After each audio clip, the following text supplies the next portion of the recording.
Hi everyone, my name is Kacey Teerman. I'm a proud Gomeroi woman and I am the Indigenous rights campaigner at Amnesty International.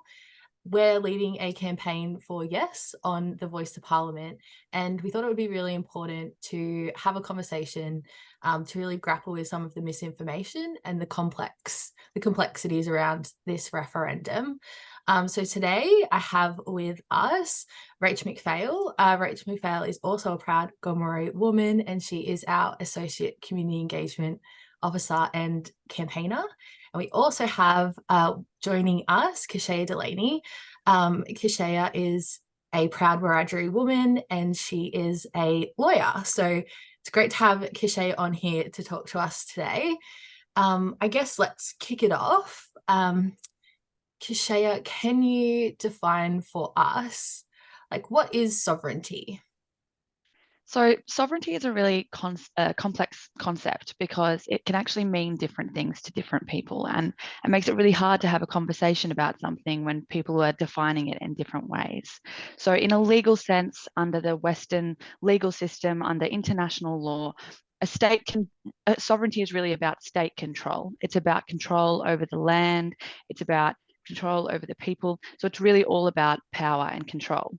But for many people, that sort of Western definition of sovereignty doesn't really align with Indigenous ways of thinking, because concepts of sovereignty for First Nations people tend to be less about control and power and more about that innate connection with the country, with the land, that ancestral tie. And that's what the Uluru Statement talks about. It talks about sovereignty as a spiritual notion, as that connection between the land and Mother Nature, and something that has never been ceded or extinguished. And so while when colonisation began in this country, they tried really hard to take away Indigenous sovereignty by colonisation, we held on tightly to those connections to land. So we've never ceded that sense of sovereignty. And so under international law, the way that sovereignty generally works is that Indigenous people's sovereignty can only ever be ceded through consent, like through a treaty or an agreement. And so we have never done that in this country. We have never consented to ceding our sovereignty. And so what that means in this country is we live in a system where there is dual sovereignty. There is sovereignty that coexists, because we can't deny the fact that the parliament exercises sovereignty. The parliament creates laws that impact our communities every day, but we can also exercise our own sovereignty. And we do that by every day when we talk about the country that we're on, when we talk about culture, when we talk about land, we are exercising our sovereignty as the first peoples of this land. So it's really hard for people to get their head around the fact that it can mean different things. But that's why sometimes when people are talking about sovereignty, they're either talking about it in that Western legal sense or in an Indigenous way of thinking. That's really interesting, Kishaya, and like a really amazing way of explaining sovereignty for us. Thank you so much for that. Could you explain a little bit about how the voice might impact on sovereignty? Mhm. So the voice can't impact on Indigenous sovereignty in this country because, like I said, sovereignty can only be ceded when we agree to it or when we consent to it. And that is not what the voice referendum is about.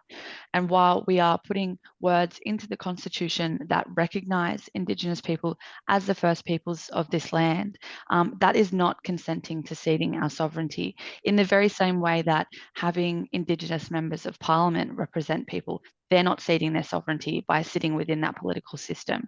So it's kind of like two separate issues that aren't really crossing. And this is something that some of the best legal minds in the country have considered and discussed and debated.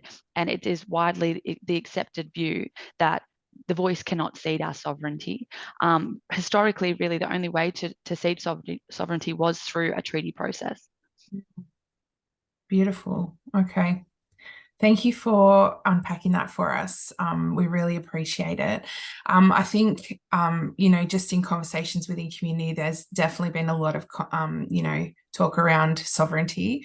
If I can ask you one specific question that I was asked recently, just in community, if Aboriginal and Torres Strait Islander people are written into the Constitution, does this null and void the opportunity for working on a treaty later?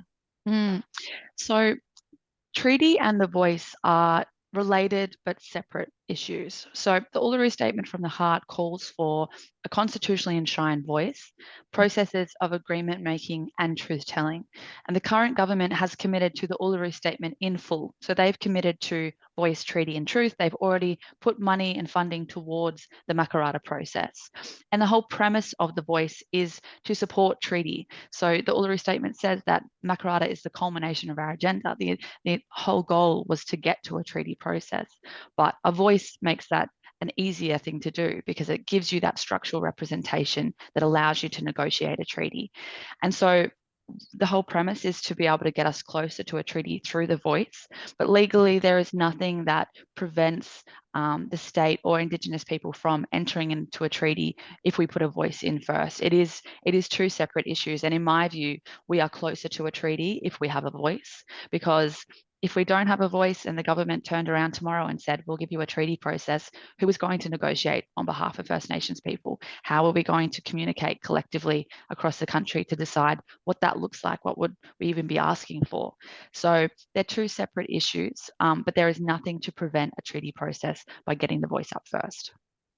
I guess just to continue the conversation, overwhelmingly in our community engagement work in the Indigenous rights team at Amnesty, we've heard from Indigenous people all over the country in rural and remote areas as well, talking about wanting a voice and endorsing the Uluru Statement from the Heart. So we've talked a little bit about like specifically for First Nations people, but we do make up only 3.5% of the population. For non-Indigenous people, we know that the Uluru Statement from the Heart was an invitation from First Nations people to the rest of Australia. Maybe you could talk a little bit about, or maybe it's a very, very simple answer.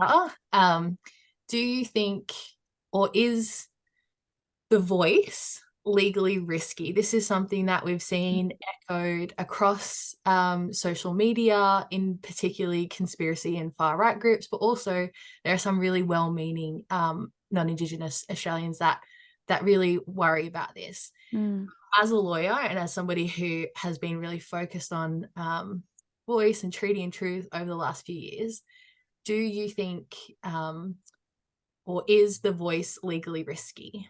So the short answer is no. The longer answer is that the wording that will go into the Constitution and the question that will get asked on referendum day, they have both been tested by legal and constitutional experts that have pored over the wording and discussed and debated the different legal issues. And the vast, vast majority agree that the wording is legally and constitutionally sound. It will not slow down or stop our system of government from working. The advice of the Solicitor General is that it will improve our systems of government. And that includes, former High Court justices whose entire role was to interpret the Constitution. And so some of the things that people are concerned about is this idea that inserting these words into the Constitution will open it up for create risks of Indigenous people taking people's backyards or the beach or imposing additional taxes and the risks that come from a treaty process. And so going back to what I said before about the two different systems of sovereignty and the words that will go into the Constitution allow Parliament to still exercise sovereignty over what the voice will look like. And that is important because the voice will need to change over time based on what's working and what's not working and the needs of communities. But at the end of the day, what the voice looks like will need to go through the normal parliamentary processes, and what is contained in a treaty will be a negotiation. The government will have to agree. So there is nothing that First Nations people could ask for that the government that could happen without the government agreeing to it. And so in the same way that we currently rely on members of Parliament to negotiate and implement laws, it will be the same following the referendum, no matter what. Yeah, I think it seems to be with all the mis and disinformation going around, like a really hard thing for everyday Australians to like really grasp. But I think the way that you've discussed that has been really important. And I think it's really important to just acknowledge that a lot of people aren't politically engaged, and like a lot of people don't know the intricacies of like how Parliament works and stuff apart from doing it at school. So it is really easy to hear things like it's very legally risky, it's going to back up the High Court, all of these things. And if you don't have that legal knowledge, if you're not a lawyer, sometimes that sort of information is really hard to grasp.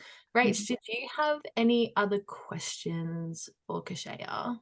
So, Kishaya, a concept that a lot of Australians have been introduced to recently is the concept of voice treaty truth.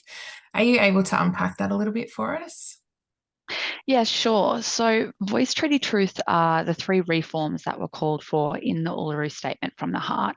And the Uluru Statement was the culmination of a series of regional dialogues where meetings were held all across the country to ask First Nations people what meaningful recognition meant to them.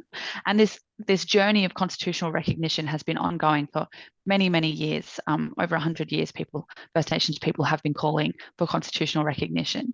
But what really happened over the last 5, 6, 7 years was we took it back to community to actually ask First Nations people, what does meaningful recognition mean to them?